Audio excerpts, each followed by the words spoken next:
بندیا لگانا جس طرح سے ناجائز ہے تو کیا ٹیکا لگانا بھی ناجائز ہے؟ یہ ہندوؤں کا شعار ہے کہ ان کی عورتیں یہاں ماتھے کے درمیان میں ٹیکا لگاتی ہیں، تو وہ بندیا ہو یا ٹیکا ہو ایک ہی حکم ہے اس کا، غیر مسلم قوم کا ایک شعار ہے، اس سے اجتناب کرنا لازم ہے، کیونکہ اس میں کوئی فرق نہیں کرتے وہ بندیا یا ٹیکا، وہ سب ایک ہی سمجھا جاتا ہے، تو ان کا شعار ہے، باقی دنیا میں کوئی بھی کسی بھی قوم کی عورتیں یہ کام نہیں کرتی. اور رسول اللہ صلی اللہ علیہ وسلم نے ارشاد فرمایا، نبی صلی اللہ علیہ وسلم نے ارشاد فرمایا، من تشبہ بقوم فہو منہم، تو کسی قوم کی مشابہت اختیار کرتا ہے وہ انہی میں سے ہوتا ہے. کہ جب تک کہ ان کا ایک تشبہ ہو جاتا ہے تو اس سے اجتناب کرنا ضروری ہے، چاہے وہ بندیا ہو یا ٹیکا ہو. جی بہت شکریہ مصعب. اور اگلا سوال ہے جی حافظ الرحمان صاحب نے پوچھا ہے کراچی سے مفتی محمد حسین صاحب سے، اور وہ پوچھتے ہیں کہ ایک شخص نے مقروض ہونے کی بنا پر قربانی نہیں کی ہے، مگر عید کے تیسرے دن اس نے 30,000 کا موبائل لیا ہے، پھر اب کار بھی لے لی ہے، تو اس کی وضاحت کر دیں کہ اس شخص کے بارے میں کیا ہوگا. یہ تو یہاں دونوں باتیں بالکل کلیئر ہے. قربانی کے وجوب کا جو مسئلہ ہے وہ تو ایک اصولی ضابطہ ہے کہ اگر یہ شخص صاحب نصاب ہو، یعنی اس کے پاس سونا چاندی نقدی مال تجارت اور ضرورت سے زائد سامان اتنی مقدار میں ہو کہ اس سے چاندی 52 تولہ چاندی کی جو قیمت ہے مارکیٹ میں اتنی مالیت اس سے حاصل ہو جاتی ہو، تو یہ صاحب نصاب ہے، اس پر قربانی واجب ہے. تو اگر وہ ایسا صاحب نصاب تھا اور پھر اس پر قرضہ جو تھا اگر وہ اتنا تھا کہ اگر وہ قرضہ اس نصاب سے منہا کیا جائے تو پھر باقی مقدار اتنی نہ بچتی ہوں تو پھر اس پر اصولی لحاظ سے قربانی لازم نہیں ہے. یہ ایک الگ بات ہوگی کہ یہ کسی سے قرضہ لے کر یا ادھار پر موبائل اور گاڑی اور جو بھی چیزیں خریدے تو اس سے کوئی ضرورت نہیں پڑتی. لیکن اگر یہ صاحب نصاب تھا اس کا قرضہ اتنا نہیں تھا کہ اگر اس کو منہا کیا جائے تو نصاب کم رہے تو پھر اس پر قربانی واجب تھی. اور یہ بہت ایک اللہ سے ایک مطلب جفا کی بات ہے کہ ان کو قربانی اللہ سے وفا کے اظہار کی ایک علامت ہے کہ اتنی چیزیں مہنگی مہنگی خریدتا ہے لیکن قربانی جو ایک معمولی عبادت ہے چیزوں کی بنسبت وہ نہیں کرتا یا نہیں کر پاتا تو بڑے افسوس کی بات ہے اور واجب تک ترک کر گناہ بھی ہوگا. تو اس میں اصول کی حوالے. بہت شکریہ مصعب. اور مفتی طارق مسعود صاحب، حسن مغل صاحب پوچھ رہے ہیں لڑکی کو شوہر کے گھر والوں کی طرف سے جو بری دی جاتی ہے بعد میں گھر والے لڑکی کو بتائے بغیر اس میں سے چیزیں لے سکتے ہیں؟ یہ انہوں نے جو کہا ہے کہ لڑکی کو شوہر کے گھر والوں کی طرف سے جو بری دی جاتی ہے، تو ہم نے جو دیکھا ہے وہ تو اس کے برعکس ہے. بری تو وہ چیز ہوتی ہے جو لڑکی والے لڑکوں کو دیتے ہیں. ہندوؤں سے آئی ہے یہ رسم ہمارے معاشرے میں، تو ان کے ہاں بھی یہی ہوتا ہے کہ لڑکی والے جو ہے وہ لڑکے کو بھی کپڑا دیتے ہیں، اس کے بھائیوں کو بھی، اس کی ماں کو بھی، وہ سارا شادی سے پہلے پورا جو ہے وہ قارون کے خزانے وہ پہنچ جاتے ہیں ان کے گھر میں. لیکن سر میں ایک بات یہ رسم جو ہے نا شاید الٹ ہے اس وقت، پتہ نہیں آپ کے علم میں ہونا، کیونکہ میں اس میں ابھی شریک ہونے والا ہوں تو یہ میں بھی اس کا شکار ہوں. یہ دلہے کی طرف سے، دلہے والوں کی طرف سے، یعنی دلہن کی اس کو دی جاتی ہے. اچھا جی یہ سوال. چلیں خیر، ہمارے ہاں شاید ایسا ہوتا ہوگا کہ لڑکی والے دیتے ہیں، آپ کے ہاں دونوں کے ہاں میں فرق ہے. تو اصول یہی ہے کہ جو چیز کسی کو گفٹ کر دی تو وہ اس کا مالک ہے، اس کی اجازت سے آپ استعمال کر سکتے ہیں، اس کی اجازت کے بغیر استعمال نہیں کر سکتے. تو لڑکے والے لڑکی والوں کو جو گفٹ دیتے ہیں وہ اس کے مالک ہیں، اگر وہ اجازت سے استعمال کریں تو ٹھیک ہے، نہیں کریں تو ٹھیک ہے. اگر وہ ان کو دے دیں تو یعنی جو چیز جیسے عام ہدیے کا حکم ہوتا ہے کہ جب آپ ایک دفعہ کسی کو گفٹ دے دیں تو وہ اس کا مالک بن گیا ہے، پھر اس کی اجازت سے آپ استعمال کر سکتے ہیں، بغیر اجازت کے نہیں کر سکتے. جی بہت بہت شکریہ مصعب. اور اگلا سوال ہے جی محمد صاحب نے پوچھا ہے روس سے، اور بڑا ہی اہم سا سوال ہے. بہرحال اگر کوئی شخص کسی نازک بھی ہے، اگر کوئی شخص کسی مسلمان کے سامنے معاذ اللہ نبی علیہ الصلوۃ والسلام کی شان اقدس میں گستاخی کرے تو کیا اس شخص کے ذمے اسے قتل کرنا واجب ہے، جبکہ حکومت کافروں کی ہو اور یہ یقین ہو کہ حکومت اس کو کوئی سزا نہیں دے گی؟ بس انہوں نے جن الفاظ سے سوال کیا ہے اسی لب و لہجے میں اور انہی الفاظ کی رعایت رکھتے ہوئے اس کا جواب یہ ہے کہ سننے والے پر یہ واجب نہیں ہے، اس لیے کہ شاتم رسول جو ایک منحوس آدمی، انسانیت کا منحوس ترین آدمی ہو سکتا ہے، اس کی جو سزا ہے قتل. اتنی بات تو ہے کہ اس کی سزا قتل ہی ہے اور اس سے کم سزا اس کے لیے نہیں ہے. لیکن یہ بات کہ قتل کی سزا کون دے تو یہ کسی فرد کے اختیار میں نہیں ہے اور کسی فرد کی ذمہ داری بھی نہیں ہے کہ اس کو جہنم رسید کرے اور اس کے اس جرم کی سزا اس کو دے، بلکہ یہ حکومت کے اور اجتماعی جو قوت مسلمانوں کے اس کے کرنے کا کام ہے، کیونکہ اس کو اگر حد مانا جائے تو بھی یہی اصول نکلتا ہے، اور اگر تعزیر ہے تو تعزیر بالقتل بھی عام کوئی آدمی نہیں دے سکتا، وہ بھی حاکم ہی دے سکتا ہے، تو یہ حاکم ہی کا کام ہے۔ باقی یہ جو انہوں نے کہا ہے کہ حکومت یہ کام نہ کرتی ہو، تو اس کی مثال ایسے جیسے کہ باقی جو حدود ہے، حد زنا ہے، حد قذف ہے، حد شرب ہے وغیرہ، جتنی بھی حدود ہے 5-6، تو ان سب کا یہ اصول ہے کہ اگر حکومت وہ لاگو نہیں کرتی تو افراد کی پھر یہ ذمہ داری، بلکہ افراد کا یہ اختیاری نہیں ہے کہ ان کو لاگو کرے۔ حکومت من حیث المجموعہ اگر وہ مسلمانوں کی ہے تو وہ ذمہ دار رہے گی، اگر کافروں کی ہے تو انہوں نے التزام ہی نہیں کیا کہ ہم ایسی قانون سازی کریں گے، تو ایسا ہوگا جیسے کہ ایک چیز کا کرنا تو ہے لیکن اس کا کرنا والا کوئی نہیں مل رہا، تو اس صورت میں وہ چیز خود بخود رہ جائے گی، تو اس کے رہنے سے کسی کو گناہ بھی نہیں ہوگا۔ تو اس صورتحال میں بھی یہی بات ہے کہ دل میں ایسے شخص کا بغض رکھتے ہوئے یہ تو فرض ہے، لیکن یہ کہ اس کو قتل کیا جائے یہ اقدام کسی فرد کے لیے جائز نہیں، یہ خواہ وہ اسلامی ملک میں ہو یا غیر اسلامی ملک میں ہو۔ جزاکم اللہ مفتی صاحب۔ اور اگلا سوال محمد جمیل راجہ صاحب نے پوچھا ہے جی مفتی طارق مسعود صاحب، کیا حنفی مسلک میں امام کے لیے ایک مٹھی داڑھی رکھنا ضروری ہے؟ داڑھی بڑھانا واجب ہے، یہ صرف حنفی مسلک نہیں ہے، اس پر پوری امت کا اجماع ہے کہ کم سے کم داڑھی کی جو حد ہے وہ ایک مٹھی ہے۔ رسول اللہ صلی اللہ علیہ وسلم نے حکم دیا اعفوا اللحا وقصوا الشوارب، داڑیاں بڑھاؤ مونچھیں گھٹاؤ، تو بڑھانے کا حکم ہے۔ اب کتنی بڑھائی جائے اس کی کوئی حد حدیث میں صراحتاً نہیں ہے۔ عبداللہ بن عمر رضی اللہ تعالیٰ عنہ سے مروی ہے کہ وہ ایک مشت سے زائد بال کاٹ دیا کرتے تھے، اور اس پر کسی صحابی نے اعتراض نہیں کیا، تو اس سے علماء نے استدلال کیا ہے کہ داڑھی کی جو انتہائی بڑھانے کی جو وہ مقدار ہے وہ کم از کم ایک مٹھی ہے، کہ آپ کی ایک مٹھی میں بال پورے آ جاتے ہوں، تو اس سے کم کاٹنا یا بالکل منڈانا یہ کبیرہ گناہ ہے۔ اور جو شخص کبیرہ گناہ اور علانیہ کرتا ہو، یعنی گناہ بھی کبیرہ ہو اور کھلے عام کرتا ہو، تو ایسے شخص کو اپنے اختیار سے امام بنانا جائز نہیں ہے، کیونکہ امام یہ ایک شاعر اسلام میں سے ہے، امامت تو اذان ہو گئی، اقامت ہو گئی، امامت ہو گئی، یہ سب چیزیں شاعر اسلام میں سے ہیں، تو کسی ایسے شخص کے حوالے اتنا عظیم منصب کرنا جو کھلے عام کبیرہ گناہ کا مرتکب ہو، یہ جائز نہیں ہے۔ تو امام بنانا تو جائز نہیں ہے، لیکن اگر حکومت نے ایسے شخص کو امام بنا دیا یا محلے والوں نے بنا دیا آپ سے پوچھے بغیر، آپ کے مشورے کے بغیر، وہ مسلط ہو گیا ہے، تو پھر اس کے پیچھے نماز جائز ہے۔ کوشش یہ ہو کہ قریب میں اگر کوئی ایسا امام ہو جس کی داڑھی پوری ہے تو آپ وہاں نماز پڑھیں، اور اگر ایسا امام نہیں ہے تو پھر جماعت چھوڑنے سے بہتر ہے کہ فاسق ہی کے پیچھے نماز پڑھی جائے، جماعت چھوڑنا درست نہیں ہے۔ جی جزاکم اللہ مفتی صاحب۔ اور مفتی محمد حسین صاحب سے اگلا سوال ہے، اور یہ سوال ہم سے پوچھا ہے زاہد نظام صاحب نے، اگر ظہر کی نماز میں غلطی سے عصر کی نیت کر لی ہے تو نماز توڑ کر دوبارہ نیت کی جائے گی، یا اسی نیت میں یعنی نماز کی حالت میں اس کو نیت کو بدل لیا جائے؟ جی اس نماز کو کنٹینیو نہیں کیا جا سکتا، بلکہ یہی ضروری ہے کہ سلام پھیر دیا جائے اور اس کے بعد نئی نیت سے، جو ظہر کی نیت ہے اس سے دوبارہ وہ نماز پڑھنا شروع کریں، درمیان میں نیت کی تبدیلی نہیں ہو سکتی۔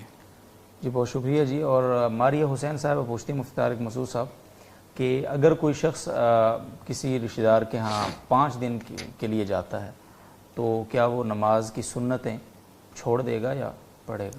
یہ بہت سے لوگوں کی شکایت آ رہی ہے کہ آواز کم ہے، تو اس کو ذرا دیکھ لیں کہ آواز میں کیا مسئلہ آ رہا ہے۔ رشتہ داروں کے ہاں جاتا ہے تو سنتیں چھوڑ دے، دیکھیں سنتوں اگر وہ مدت سفر پہ ہے، یعنی تقریباً 77-78 کلومیٹر کی مقدار ہے، کہ اس سے زیادہ کوئی شخص سفر کرتا ہے تو فرض نماز میں تو قصر ہوگا، یعنی 4 فرض 2 بن جائیں گے۔ باقی سنتوں کا جو تعلق ہے وہ سفر سے اس کا تعلق نہیں ہے، اس کا تعلق حقیقی مشقت سے ہے۔ اگر آپ کو واقعتاً کسی تکلیف میں ہے، بہت زیادہ جلدی ہے، تو آپ ایسی صورت میں سنت موقدہ چھوڑ سکتے ہیں۔ اگر آپ کسی جلدی میں نہیں ہیں اور آپ کا سفر آرام دہ ہے، یا آپ نے کہیں پہنچ گئے باقاعدہ وہاں آپ نے اسٹے کر لیا ہے، 15 دن سے کم اسٹے کیا ہے، تو شرعی لحاظ سے تو آپ مسافر کہلائیں گے، فرض نماز میں تو قصر ہوگا، لیکن سنتیں آپ کو پوری پڑھنی پڑیں گی کیونکہ آپ نے ایک جگہ اسٹے کر لیا ہے۔ تو سنت موقدہ کا جو تعلق ہے وہ سفر سے نہیں ہے، سفر اور حضر سے۔ وہ سفر میں بھی پوری پڑھنی پڑتی ہیں جیسے حضر میں۔ ہاں اگر سفر میں مشقت ہے تو آپ چھوڑ سکتے ہیں، جیسے کہ حضر میں اگر مشقت ہو تو آپ چھوڑ سکتے ہیں، کوئی بیماری ہے یا کہیں کوئی ایمرجنسی ہے تو اسی طرح جب آپ کسی رشتہ دار کے گھر گئے ہیں تو وہاں 5 دن ٹھہریں یا جتنے دن بھی ٹھہریں، اگر آپ وہاں شرعی مسافر ہیں تو فرض نماز میں قصر کریں گے، سنتوں میں نہیں۔ سنتیں پوری پڑھیں گے اگر آپ وہاں اطمینان سے، اور اگر اطمینان سے نہیں ہے تو آپ چاہے کہیں گئے ہوں یا نہیں گئے ہوں تو مجبوری میں سنت موقدہ ترک کی جا سکتی ہیں۔ جی بہت شکریہ مفتی صاحب۔ اور امیر معاویہ صاحب پوچھتے ہیں جی مفتی محمد حسین صاحب سے، اگر سورہ کہف جمعے کی رات میں پڑھ لی تب بھی فضیلت حاصل ہو جائے گی جمعے والے دن پڑھنے کی؟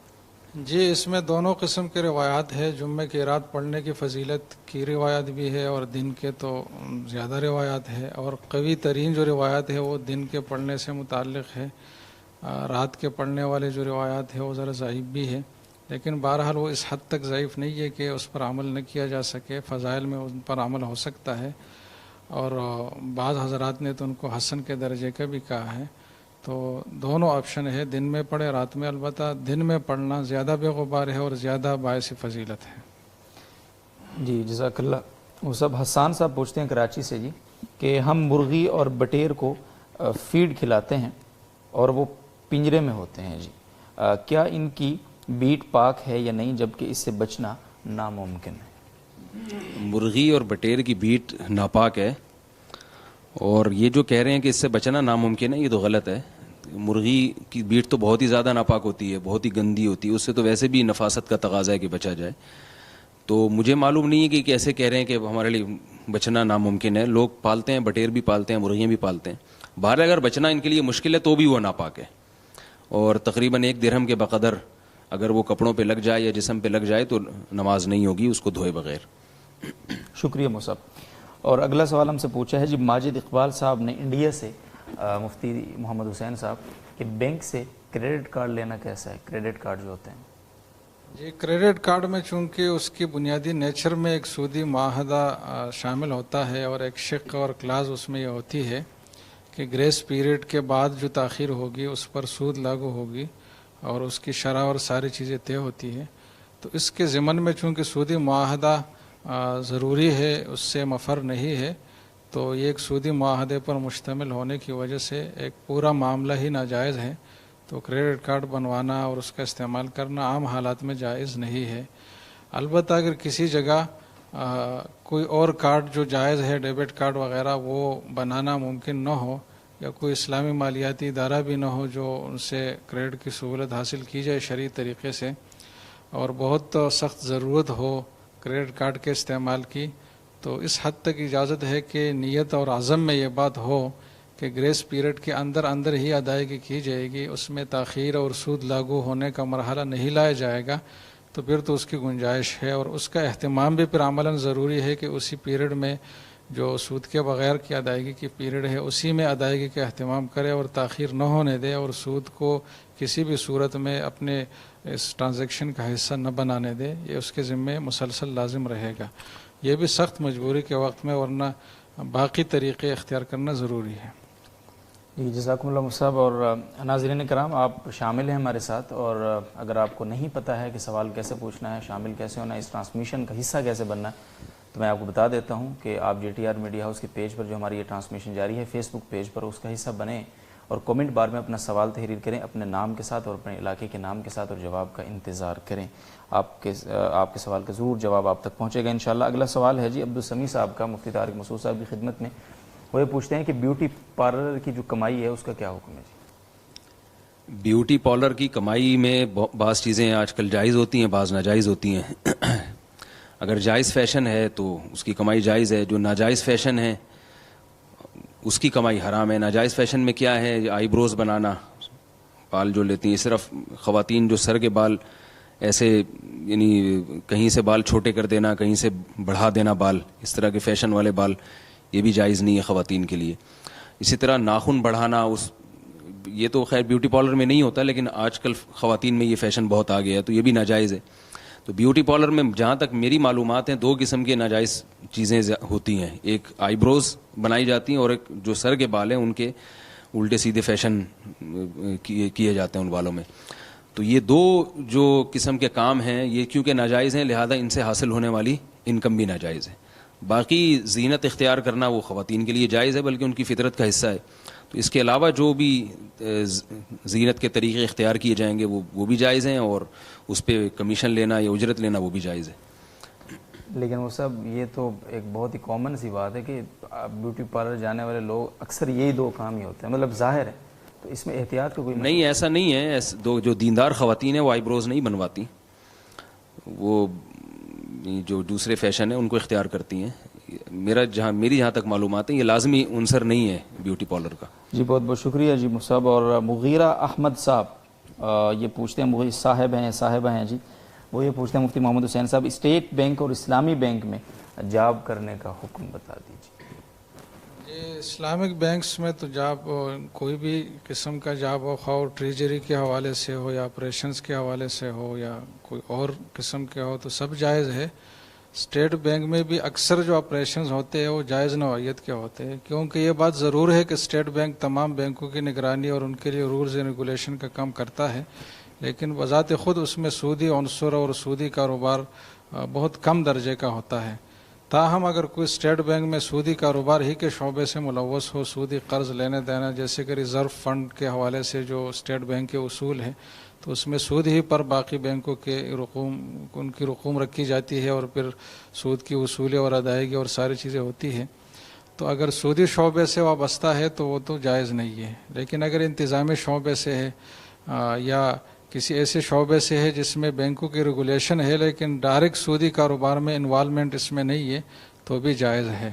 اور اسٹیٹ بینک کے اکثر جو ملازمتیں ہیں وہ جائز نوعیت کی ہے، ناجائز کا تناسب اس میں بہت کم ہے بنسبت ایک عام کنونشنل اور کمرشل بینک کے. شکریہ مصعب. احمد شاہ صاحب بلوچستان سے پوچھ رہے ہیں جی مفتی طارق مسعود صاحب، وہ یہ پوچھتے ہیں کہ آج کل جائے نماز پر جو بیت اللہ کی یا مدینہ منورہ کی تصاویر بنی ہوئی ہوتی ہیں ان پر نماز پڑھنا اور اس کے بعد بس اگر لوگ اس کے تصویر کو بیٹھ جاتے ہیں، لیٹ جاتے ہیں، اس کا حکم بتا دیں کیا حکم؟ بیت اللہ کے یعنی اوپر بھی چڑھنا جائز ہے، جو حقیقی بیت اللہ ہے. اگر کوئی بیت اللہ کے اوپر چڑھنا چاہے تو وہ بھی جائز ہے. تو مسجد نبوی میں آپ جانا چاہیں، ظاہر ہے مسجد نبوی میں جب جاتے ہیں تو پاؤں کے نیچے ہی آ رہی ہوتی ہے، مسجد نبوی کی چھت پہ چڑھنا جائز ہے، تو تصویر پہ کیوں جائز نہیں ہوگا؟ البتہ چونکہ عرف میں یہ ایک قسم کی بے ادبی سمجھی جاتی ہے، یعنی تصویر کے اوپر پاؤں رکھ کے کھڑا ہونا، تو کوئی احتیاط کرے تو زیادہ بہتر ہے، مگر ناجائز نہیں ہے. جی بہت شکریہ جی مفتی محمد حسین صاحب. آپ کی خدمت میں سوال ہے. مطہر صاحب پوچھتے ہیں مقبوضہ کشمیر سے، کیا عورت تجارت کر سکتی؟ احکام کیا ہے اس کے لیے؟ جی عورت بھی ایک آزاد اور با اختیار انسان ہے اور شریعت اس کی ہر قسم کے اختیارات کو مانتی ہے، خواہ وہ گھر کے اندر ہو یا گھر سے باہر ہو. بس چند شرائط ہے کہ پردے کی رعایت ہو، نامحرم مردوں کے ساتھ ایسا میل جول اور اختلاط نہ ہو جو فتنے کا باعث بنے، اور اگر سفر کی صورت پیش آئے تو 3 دن سے جو 77 کلومیٹر کا مقدار بنتے اس سے زائد یا اتنا سفر بغیر محرم کے نہ ہو، اس سے کم کے تو بغیر محرم کی بھی گنجائش ہے اگر کوئی شدید خدشہ نہیں ہے فتنے کا. تو جب ان شرائط کی رعایت رکھی جائے تو تجارت جائز ہے، بلکہ خود کفیل ہونا کسی بھی مسلمان کے لیے یہ پسندیدہ بات ہے. تو اگر اس خاتون کا ذریعہ معاش یہی ہو اور کفالت کا انتظام یہی سے ہو سکتا ہے تو پھر صرف نہ یہ کہ جائز ہے بلکہ مستحسن اور کسی حد تک ضروری بھی ہے کہ وہ اپنے آپ کو خود کفیل کر لے، لیکن پردہ اور دوسری جو شرائط ہے شرعی اس کی رعایت کے ساتھ، تو اس میں کوئی حرج نہیں ہے. اسلام اس کی حوصلہ افزائی کرتا ہے. جی بہت بہت شکریہ مصعب. اور ناظرین کرام سن لیا آپ نے کہ اسلام اس کی حوصلہ افزائی کرتا ہے اور کسی پر بہت زیادہ پابندیاں ظاہر ہیں یہاں پہ نہیں ہیں. علماء کرام کی بات سنی ہے آپ نے. اور اگلا سوال ہے جی شیر بہادر صاحب کا کراچی سے، اگر آپریشن کی تکلیف کی وجہ سے بچے پیدا کرنے میں ظاہر مشکل ہے تو ضبط تولید کرا سکتے ہیں؟ ضبط تولید چند صورتوں میں جائز نہیں ہے، وہ میں بتا دیتا ہوں تاکہ جو جائز صورتیں وہ خود بخود سامنے آ جائیں گی. کسی عورت کا اس نیت سے حمل روکنا کہ خرچہ بڑھ جائے گا، کھلائیں گے کیسے اس کو، جیسے کہ آج کل اکثر یہی دیکھا جا رہا ہے کہ بچوں کی اسکول کی فیسیں بھرنی ہیں یا ان کا خوراک کا خرچہ بڑھ جائے گا، اس نیت سے حمل روکنا حرام ہے. قرآن مجید میں صاف ہے، نحن نرزقکم وایاہم، ہم تم کو بھی رزق دیں گے ان کو بھی. اور رزق کا مطلب صرف روٹی نہیں ہوتا، زندگی گزارنے کے جتنے ضروری لوازمات ہیں وہ رزق مفہوم میں داخل ہیں. تو بچہ جب دنیا میں آتا ہے تو اللہ کی مخلوق پہلے ہے، والدین کی اولاد بعد میں. تو اس نیت سے اگر کوئی حمل روکے گا تو وہ حرام ہے، ناجائز ہے. دوسری صورت یہ ہے کہ بچوں کو عار سمجھا جائے، جیسے آج کل فیملی پلاننگ والوں نے یہ معاشرے میں ایک اس طرح کے جو ہے نا وہ کلچر کو فروغ دیا ہے کہ جس کے زیادہ بچے ہوں وہ شرماتا ہے اپنے بچوں کی تعداد بتاتے ہوئے. خواتین بھی اس عورت کا مذاق اڑاتی ہیں، تمہارے 8 بچے ہیں، تمہارے 9 بچے ہیں. تو جبکہ رسول اللہ صلی اللہ علیہ وسلم نے اولاد کی کثرت کو قابل فخر قرار دیا. فإنی أباہی بکم الامم، فرمایا میں کثرت پہ فخر کروں گا. تو جو چیز قابل فخر تھی اس کو قابل ذلت سمجھنا، تو یہ شریعت کا گویا مذاق ہے. اور قرآن مجید میں بھی اللہ نے پچھلی امتوں سے وعدے کیے ہیں کہ تم اگر نیک اعمال کرو گے میں تمہیں کثرت سے اولاد دوں گا. تو پتہ چلا کہ اولاد کی کثرت ایک فطری چیز ہے، ہمیشہ سے محمود اور یعنی مطلوب سمجھی جاتی ہے، اور یہ قابل عزت ہے. اس میں توہین محسوس کرنا گویا شریعت کا مذاق ہے. تو اگر کوئی خاتون اس نیت سے حمل روکتی ہیں کہ بچے زیادہ ہوں گے تو لوگ کیا کہیں گے، یہ مرد یہ کام کرے یا یعنی بیوی کو مجبور کرے، تو اس نیت سے اگر کرتے ہیں تو یہ بھی ناجائز ہے. تیسری چیز جو آج کل ایک بیان کی جاتی ہے، بچوں کی تربیت نہیں ہوتی، لوگ کہتے ہیں بچے پالنا مشکل ہے. تو یہاں یہ بات یاد رکھیں، تربیت اور تعلیم میں فرق ہے. لوگ ان دونوں چیزوں کو خلط کر دیتے ہیں. لوگ کہتے ہیں چونکہ ہمارے بچے زیادہ ہوں گے تو ہم زیادہ فیسیں نہیں افورڈ کر سکے، تو بچے گورنمنٹ کے اسکولوں میں پڑھیں گے تو وہ پڑھائی صحیح نہیں ہوگی اور ایسے ہوگا ویسے ہوگا، تو لہذا بچوں کی صحیح تربیت نہیں ہوتی. دو چیزوں کو خلط ملط کر رہے ہوتے ہیں. تربیت الگ چیز ہے اور تعلیم الگ چیز ہے. تو یہ باقاعدہ ماہرین نفسیات کہتے ہیں کہ بچے کے قریب العمر اگر کوئی بھائی یا بہن ہو تو اس بچے کی تربیت زیادہ اچھی ہوتی ہے. اور حضرت مفتی رشید احمد صاحب رحمہ اللہ تعالیٰ نے اصل الفتاوی میں بڑی مضبوط دلائل دی ہیں اس پر، اور یہ ثابت کیا ہے کہ بچوں کو جتنی ماں باپ کی ضرورت ہوتی ہے نا، بہن بھائیوں کی بھی اتنی ہی ضرورت ہوتی ہے. اور لاشعوری طور پر بہن بھائی ایک دوسرے کی ایسی تربیت کر رہے ہوتے ہیں جو والدین نہیں کرتے. تو یہ فلسفہ غلط ہے کہ بچوں کی تربیت مشکل ہے. بچے زیادہ ہوتے ہیں تو تربیت ان کی اچھی ہوتی ہے. بہرحال ابھی چونکہ موضوع نہیں ہے، اس پر بہت کچھ کہا جا سکتا ہے. تو یہ تیسری چیز ہے. اس نیت سے حمل روکنا یہ بھی بیوقوفی ہے کہ تربیت نہیں ہو سکے گی. پہلے تو بچوں 8 8 9 9 10 10 12 12 بچے ہوتے تھے، ماشاءاللہ سب کی تربیت ہو جاتی تھی. اب جو ہے وہ 1 2 بچے ہوتے ہیں، وہ لاڈ پیار میں بگڑ جاتے ہیں. چوتھی چیز کیا ہے، یعنی یہ تو وہ 3 چیزیں ہیں جن کی وجہ سے حمل روکنا غلط ہے. باقی اگر کوئی اس نیت سے حمل روکتا ہے کہ بچے سنبھالنا مشکل ہو رہا ہے، بھئی ایک بچہ ہو گیا فوراً دوسرا ہو گیا فوراً تیسرا، تو ایک ماں کے لیے سنبھالنا مشکل ہو رہا ہے، 2 2 3 3 ایک وہاں سے روتا ہے فوراً دوسرے کی بھی جیسے گھروں میں ہوتا ہے. تو بھئی اس نیت سے کوئی وقفہ کرنا چاہتا ہے کہ 1 2 سال کا ہو جائے یا 3 سال کا ہو جائے تو تھوڑا سا بچوں کو سنبھالنا، تربیت الگ چیز ہے، سنبھالنا ایک الگ چیز ہے. بھئی سنبھالنے میں آسانی ہو جائے گی. یا کوئی اس نیت سے حمل روکتا ہے کہ عورت کی صحت خراب ہے، جیسے انہوں نے بتایا کہ آپریشن کی تکلیف ہو رہی ہے اس کو، تو عارضی طور پر حمل روکا جا سکتا ہے. عارضی طور پر کوئی ایسی چیز کھانا یا بچہ دانی نکال دینا ہمیشہ کے لیے، یا ایسی دوا کھا لینا کہ اولاد کا سلسلہ ہمیشہ کے لیے ختم ہو جائے، تو بالکل حرام ہے. وقتی طور پر اس نیت سے روکا جا سکتا ہے. اور تیسری کیا چیز ہے، جیسے میں نے بتایا صحت ہے، دوسری چیز ہے صحت، اور تیسری چیز ہے کوئی ویسے ہی بچے ہی نہیں چاہتا. باپ والدین ایسے ان کو اولاد کے چاہتے ہی نہیں ہے کہ ہمارے اولاد ہو، ویسے ہی کوئی یہ نہیں کہ ان کو خرچے کا خوف ہے، کہتے بھائی میں ہلکے پھلکے زندگی گزارنا چاہتے ہیں، اولاد کی ٹینشن ہم پالنا ہی نہیں چاہتے. تو شریعت ان کو ترغیب دیتی ہے کہ بھئی اولاد پیدا کرو، یہ بہت بڑی برکت ہے اس میں. رسول اللہ صلی اللہ علیہ وسلم نے فرمایا تزوج الودود الولود، ایسی عورت سے نکاح کرو جس کے خاندان میں زیادہ بچے پیدا ہوتے ہوں. تو شریعت نے ترغیب دی ہے. بہت ساری احادیث ہیں اس پر کہ اولاد کی کثرت شریعت میں بہت پسندیدہ ہے. اس کے دنیا میں بھی فائدے ہیں، آخرت میں بھی فائدے. لا تدرون ایہم اقرب لکم نفعا، اللہ فرماتے ہیں تمہیں معلوم نہیں ہے کہ کون سی اولاد تمہارے لیے زیادہ فائدے کا سبب بن جائے گی. لیکن شریعت نے اس پہ مجبور نہیں کیا. تو اگر کوئی عارضی طور پر حمل روکتا ہے اور اس کی کچھ بھی نیت نہیں ہے، بس ویسے ہی، تو وہ بھی جائز ہے. ہاں برکت سے محروم ہوگا مگر اس کو گناہ نہیں کہیں گے. تو اگر صحت کے حوالے سے کوئی حمل روکنا چاہے تو بھی جائز ہے، ویسے ہی روکنا چاہے کہ بھئی مجھے اولاد چاہیے ہی نہیں تو بھی جائز ہے. لیکن یہ تمام تدبیریں عارضی ہوں گی. دائمی تدبیر اختیار کرنا، جیسے مرد نس بندی کر لیتے ہیں، یہ بھی حرام ہے، یا عورت بچہ دانی ہی نکلوا دے، یہ بھی حرام ہے. بہت بہت شکریہ مصعب، تفصیل سے آپ نے اس کی وضاحت فرمائی. اس سوال کی بہت بہت عنایت آپ کی. امید ہے ناظرین کو اس وضاحت یہ پہنچی ہوگی اور ان کے کافی سارے اشکالات بھی دور ہوئے ہوں گے. اگلا سوال ہے جی محمد مبشر صاحب نے پوچھا ہے دبئی سے، مفتی محمد حسین صاحب، نماز پڑھتے وقت اگر سامنے آئینہ ہے تو کیا نماز ہو جائے گی؟ جی اس حوالے سے تو حرج نہیں ہے کہ آئینے کی جو عکس ہے اس کو تصویر سمجھا جائے اور تصویر میں جو مکروہ ہونے کا حکم ہے اس کو یہاں لاگو کیا جائے. اس حوالے سے تو کوئی حرج نہیں ہے. البتہ اتنی بات ضرور ہے کہ جب آئینہ سامنے اس میں عکس نظر آ رہا ہے تو اس کی وجہ سے آدمی کی توجہ پوری نہیں رہتی، اور پھر یہ ہے کہ نماز کی جو اصل روح ہے خشوع خضوع اس کو شدید نقصان پہنچتا ہے. تو ایسی جگہ نماز سے احتراز بہتر ہے، اور اگر ہے بھی تو وہاں پھر نظر ڈالنے سے اور وہاں متوجہ ہونے سے اجتناب ضروری ہے. بہرحال اس عکس نظر آنے کی وجہ سے کوئی کراہت کا حکم نہیں ہے. جی بہت شکریہ مصعب آپ ہی سے. اگلا سوال ہے یہ عبد الواحد صاحب نے پوچھا علی گڑھ سے. وہ پوچھتے ہیں جی کیا زمزم کا جو پانی ہے وہ غیر مسلم کو پلایا جا سکتا ہے؟ جی بالکل پلایا جا سکتا ہے، اس میں کوئی حرج نہیں ہے. زمزم پینا یہ عبادت اور باعث ثواب تو ہے، لیکن اگر کوئی اس کو پانی کی نیت سے اور سیرابی کی نیت سے پیے تو بھی درست ہے. تو غیر مسلم کے لیے اس میں عبادت کا پہلو تو نہیں ہوگا، لیکن پینا اس کے لیے جائز ہے. جب جائز ہے تو اس کو پلانا بھی جائز ہے، اس میں کوئی حرج نہیں ہے. جزاکم اللہ موسیٰ. عبدالحی صاحب سری نگر سے پوچھ رہے ہیں، مفتی طارق مسعود صاحب، اور وہ یہ پوچھتے ہیں کہ مہندی کے علاوہ بالوں میں کوئی اور ڈرائی لگا سکتے ہیں جیسے کالی مہندی وغیرہ؟ اس سے وضو میں تو کوئی فرق نہیں پڑتا؟ وضو میں تو کوئی فرق نہیں پڑتا. یہ مسئلہ 2-4 دن پہلے بھی میرا خیال ہے JTR میڈیا سے بتایا گیا تھا. لیکن کالا رنگ کا استعمال 40 سال کے بعد جائز نہیں ہے. براؤن، ڈارک براؤن بھی استعمال کر سکتے ہیں، جو دیکھنے میں براؤن لگے، اتنا ڈارک نہ ہو کہ دیکھنے میں بلیک ہی لگ رہا ہے. تو براؤن کلر ہو یا لائٹ براؤن ہو یا ریڈ ہو، یہ تو استعمال جائز ہے، لیکن بلیک کلر کا استعمال جائز نہیں ہے. جی جزاکم اللہ صاحب. اور اگلا سوال ابو عفان صاحب کا جدہ سے ہے. جی مفتی حسین صاحب، اگر کسی کی بیوی حیض کی بنا پر طواف زیارت سے پہلے مکہ مکرمہ سے چلی گئی ہے کیونکہ فلائٹ جلدی تھی، تو اس صورت میں دم واجب ہوگا یا اس کی بیوی اس پر حرام ہو جائے گی؟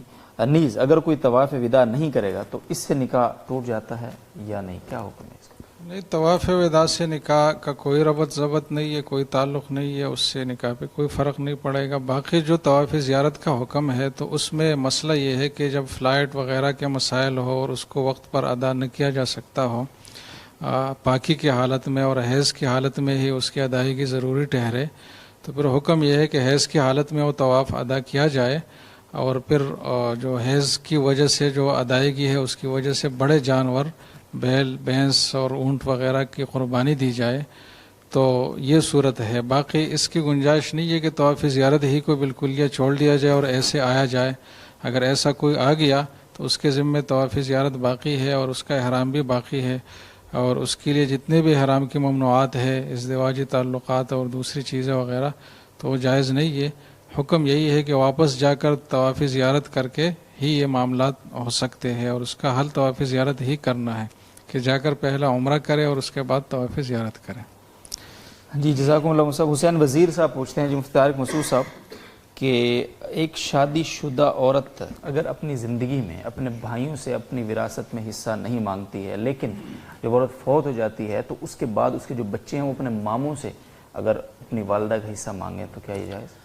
جی ہاں، بالکل جائز ہے. اگر ان بچوں کی ماں نے اپنی زندگی میں وہ حصہ معاف نہیں کیا تھا، ایک تو یہ نا کہ معاف کر دیا ہو باقاعدہ سراتن، دستبردار ہو گئی ہو، پھر تو ظاہر ہے حق ختم ہو گیا. لیکن اگر اس نے مانگا نہیں تھا، جیسے کہ عام طور پر ہمارے معاشرے میں خواتین وراثت نہیں مانگتی اور یہی سلسلہ چلتا رہتا ہے، ان کی موت واقع ہو جاتی ہے، تو وہ وراثت کا حصہ خود بخود اس عورت کے وارثین کی طرف منتقل ہو جائے گا، اس کے شوہر اور اس کی اولاد کی طرف.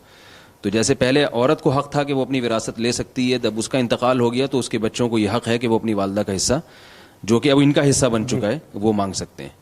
بہت شکریہ مصعب. آپ ہی سے اگلا سوال عمر صاحب نے پوچھا سعودی عرب سے کہ جو شخص شرعی احکام کی پابندی نہیں کرتا ہے، اس کی دی ہوئی اذان سے نماز درست ہو جائے گی؟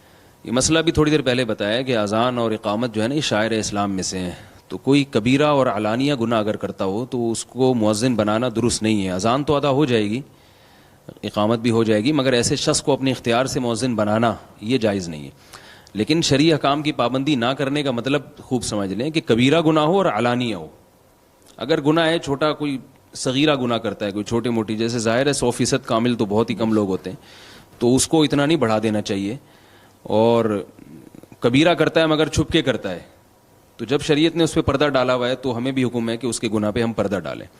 تو اس لیے 2 شرطیں فقہا بیان کرتے ہیں، کبیرہ بھی ہو اور کھلے عام بھی ہو، سب کو پتہ ہو. تو پھر ایسے شخص کو مؤذن بنانا، یہ امام بنانا، یہ گویا شاعر اسلام کا ایک قسم کی توہین ہے اس میں، اس لیے اس سے اجتناب کرنا ضروری ہے. جی بہت شکریہ مصعب، جزاکم اللہ. عبد الواحد صاحب کا کافی تفصیلی سوال ہے، مفتی محمد حسین صاحب سے پوچھ رہے ہیں وہ. ایک شخص نے اپنے بھائی کے انتقال کے بعد اپنے نابالغ بھتیجوں کی زمین اس لیے بیچ دی کہ اسے اس بات کا یقین تھا کہ اگر یہ زمین بیچی نہیں گئی تو لوگ قبضہ کر لیں گے. اب جب کہ بھتیجے بالغ ہو چکے ہیں اور ان کے چچا ان کو فروخت شدہ زمین کی رقم دے رہے ہیں، تو بچے اس رقم کو لینے سے یہ کہہ کر انکار کر رہے ہیں کہ تم نے زمین سستی بیچی تھی. ٹھیک ہے جی، اب اس صورت میں کیا کیا جائے؟ چچا زمین واپس کریں گے یا بچے وہی رقم لیں گے؟ جی اصول اور رولز یہ ہے شریعت کا کہ محض اضافی فائدہ حاصل کرنے کے لیے تو یہ درست نہیں ہے کہ نابالغ کا جو گارڈین ہے، جو ولی ہے، وہ اس کی زمین اور جائیداد جو غیر منقولہ چیزیں ہیں وہ بیچ دے محض زیادہ قیمت اور نفع کمانے کے خاطر، بلکہ وہ فکسڈ ایسٹ اس کو فکس ہی رکھا جائے گا، اور جب وہ بالغ ہو تو خود اس میں اپنے اختیار سے اور مرضی سے تصرف کرے گا۔ صرف اس کے ضروری نان نفقے کے حد تک اس کی چیزیں بیچ کر اس کا انتظام کیا جا سکتا ہے۔ لیکن جہاں تک انہوں نے بات پوچھی ہے کہ یہ خدشہ تھا کہ زمین کو نہ بیچا جائے تو قبضہ اس پر کیا جائے گا اور زمین ہاتھ سے نکل جائے گی، اور جو تھوڑا بہت فائدہ بھی اگر بچوں کو ملنا ہے قیمت کی صورت میں وہ بھی نہیں ملے گا، اور واقعتاً ایسی صورتحال تھی اور اس پر وہ گواہ بھی پیش کر سکتے ہوں کہ ایسی صورتحال تھی اور اس مجبوری کی وجہ سے میں نے زمین بیچی ہے، تو پھر تو بھتیجوں کا یہ مطالبہ ناجائز ہے، اور ان کا یہ جو بدگمانی ہے ان کے اوپر یہ بھی ناجائز ہے، بلکہ بھتیجوں کے لیے حکم یہ ہے کہ ان کو ایک مخلص شخص مان کر اس کی بات پر اعتماد کرے، اور ان کی جو معاملہ ہوا ہے اس کو مطلب یہ کہ نافذ قرار دے اپنی طرف سے بھی، اور ان کو اعتراض کا حق نہیں ہے۔ لیکن اگر اس شخص کے پاس کوئی سفیشینٹ ثبوت اس بات کا نہ ہو کہ واقعی اس خدشے کی وجہ سے اس نے یہ کام کیا ہے، یعنی جلب منفعت نفع کھینچنے کے بجائے دفع مضرت نقصان سے بچنے کی نیت سے یہ کام کیا ہے، اس کے پاس اگر گواہ نہیں ہے اور بھتیجے بھی اس کی بات نہیں مانتے، تو پھر اس شخص سے قانونی اور قضاء کا جو معاملہ ہے اس حوالے سے اس سے مطالبہ کیا جا سکتا ہے کہ آپ ہماری زمین واپس ہمیں دیں اور ہم آپ کی خرید و فروخت کو نہیں مانتے۔ لیکن جب اس میں کوئی ایسی بات نہ ہو شک کی اور اس کی بات سچ لگ رہی ہو تو پھر ان کی بات ماننی چاہیے اور اس بے کو نافذ قرار دینا چاہیے، اس پر اعتراض نہیں کرنا چاہیے۔ جی بہت بہت شکریہ مفتی صاحب۔ مفتی طارق مسعود صاحب، اگلا سوال ہے جی محمد طاہر صاحب نے پوچھا ڈیرہ غازی خان سے، وہ یہ پوچھ رہے ہیں جی کہ اگر کسی شادی والے گھر کے اندر میوزک کا اہتمام ہو اور ہم وہاں جاتے ہیں، ہم منع بھی کرتے ہیں کہ میوزک بند کر دیں، لیکن ہمارے منع کرنے کے باوجود ظاہر ہے وہ بند نہیں کرتے ہیں، تو ہمارے کانوں میں جو میوزک کی آواز جاتی ہے اس کا گناہ ہوگا؟ نہیں، جو آپ کے کانوں میں خود سے آواز جا رہی ہے وہ تو آپ کے اختیار میں نہیں ہے، اس کا گناہ نہیں ہوگا۔ یہ کسی نے لائیو سوال پوچھا، میرے سوال پہ جو بھی میں نے بتایا، عبد المناف صاحب کہہ رہے ہیں کہ آج کل ماں باپ زیادہ بچے نہیں سنبھال سکتے، جتنے کم ہوں گے اتنی اچھی تربیت، اگر زیادہ ہوں گے تو اس طرح سے تربیت نہیں ہو سکے گی۔ یہی بات ہے جو غلط ہے، جس کو میں بتا رہا ہوں کہ یہ فلسفہ غلط ہے۔ میں نے بتایا نا کہ جیسے بھائی بہن بھی بچوں کو کی جو تربیت کرتے ہیں وہ والدین نہیں کر پاتے، اور بعض چیزیں والدین کرتے ہیں، تو یہ میڈیا نے ذہن بنایا ہے جی کہ کم بچوں کی تربیت اچھی ہوتی ہے، یہ میڈیا نے ذہن بنایا ہے، یہ امپورٹڈ ہے، یہ چیز جو ہے نا یہ ہماری اپنی نہیں ہے، قرآن و سنت کے منافی ہے یہ چیز، تو اسی کو سمجھنے کی ضرورت ہے۔ میں الحمدللہ ہم لوگ 7 بہن بھائی ہیں، اور مفتی محمد حسین صاحب بھی ماشاءاللہ کتنے بہن بھائی ہیں۔ ایک دفعہ ان سے میری گپ شپ ہو رہی تھی ایسی مزاح میں، تو یہ کہہ رہے تھے کہ یار ایسی گپ شپ کے موڈ میں تھے، یہ بعض دفعہ بحث کر رہے تھے تو مخالفت میں دلائل دیتے ہیں نا، تو کہہ رہے تھے کہ یار میرے باقی بھائی تو اتنے دیندار نہیں ہیں، وہ بعض کی داڑیوں کو بھی مسئلہ ہے۔ میں نے کہا بھائی وہ اگر نہ ہوتے تو آپ مفتی محمد حسین نہ بنتے، آپ کو اپنے والدین کی خدمت کرنی پڑتی، ساری ذمہ داری آپ کے کندھوں پہ ہوتی، کمانا بھی آپ کو پڑتا۔ تو سب بہن بھائی جو ہے نا ایک دوسرے کے کام آتے ہیں مستقبل میں، مالی لحاظ سے بھی سپورٹ کرتے ہیں، بہت ساری چیزوں میں یہ سب ایک دوسرے کے معاون مددگار ہیں، اسی وجہ سے ان کو عصبہ کہا جاتا ہے، فقہ کی اصطلاح عصبہ کہتے ہیں پٹھوں کو۔ تو آپ کے پٹھے جو ہے نا آپ کے معاون مددگار ہوتے ہیں، آپ کے پٹھے کمزور ہوں گے، آپ کے اعصاب کمزور ہوں گے، آپ کچھ بھی نہیں کر سکتے۔ تو بہن بھائیوں سے رشتہ بنتا ہے اور آپ کا خاندان آباد ہوتا ہے، خاندان مضبوط ہوتا ہے۔ تو یہ نظریہ ذہن سے نکالنے کی ضرورت ہے کہ یہ جو ہماری میڈیا نے ذہن خراب کیا نا، اسی کی اصلاح کی ضرورت ہے کہ یہ اسلام اس کی ترغیب نہیں دیتا ہمیں، جو ہمیں اللہ اس کے رسول نے بتایا وہ ہمارے لیے زیادہ بہتر ہے۔ جی چھوٹا گھرانہ آسان زندگی، یہ نعرہ لگ رہا ہے جی پاکستان میں آج کل۔ زندگی نہیں ہے چھوٹے گھرانے کی، آسان زندگی تو بات کی بات ہے نا، زندگی تو ہوتی جب آپ کے گھر میں افراد ہوں۔ بالکل، تو یہ تو ایسے ہی ہے جیسے انگریز کہتے ہیں کہ شادی بھی نہ کرو، اکیلے زندگی گزارو، وہ زیادہ آسان ہے، بیوی آئے گی تو ایک ٹینشن ہوگی، بچے ہوں گے تو اور ٹینشن ہوگی۔ تو انہوں نے اسی فلسفے پہ چلتے چلتے بالکل ہی اکیلے ہو گئے ہیں، لیکن اس کا نتیجہ کیا نکلا کہ محبتیں ختم ہو گئیں، مفاد پرست بن جاتا ہے انسان، وہ چاہتا ہے بس میں ہوں، میری جیب ہو، میرے پیسوں سے کسی پہ میں خرچ نہ کروں، تو مفاد پرست ہو گئے۔ آپ ان کی زندگی دیکھیں، کتوں سے محبت ہے اور جانور پال رہے ہیں، اولاد نہیں ہے ان کے ہاں، اور جو اولاد ہوتی ہے وہ ماں باپ کو اولڈ ہاؤس میں جمع کرا دیتی ہے۔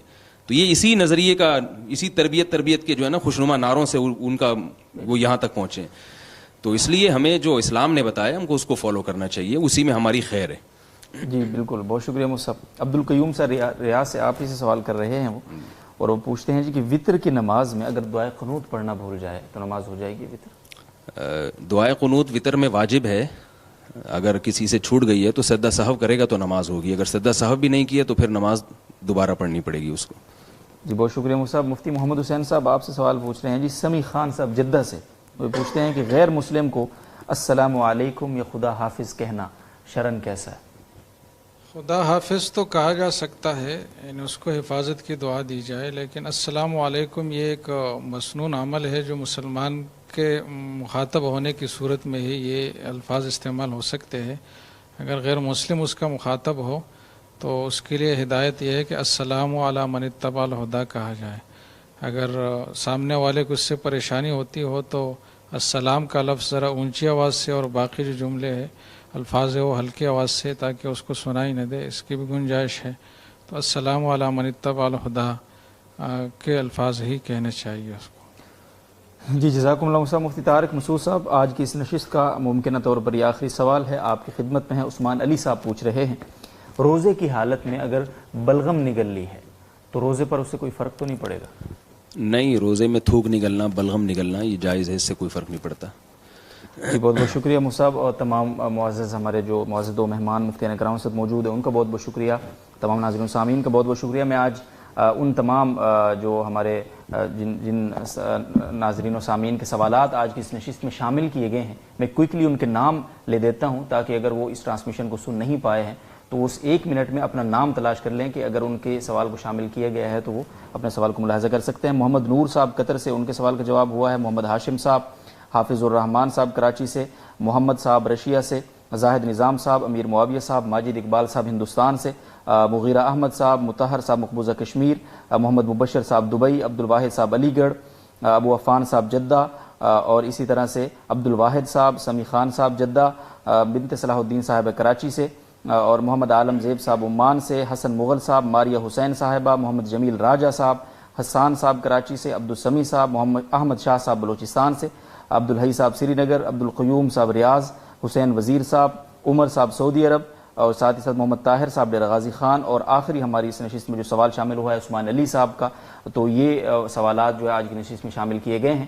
کل آپ سے دوبارہ ملاقات ہوگی انشاءاللہ العزیز شب 9:05 پر، اور تب تک کے لیے آپ سے اجازت چاہیں گے. اپنی دعاؤں میں ہمیں بھی ضرور یاد رکھیے گا. اللہ حافظ. السلام علیکم ورحمۃ اللہ وبرکاتہ.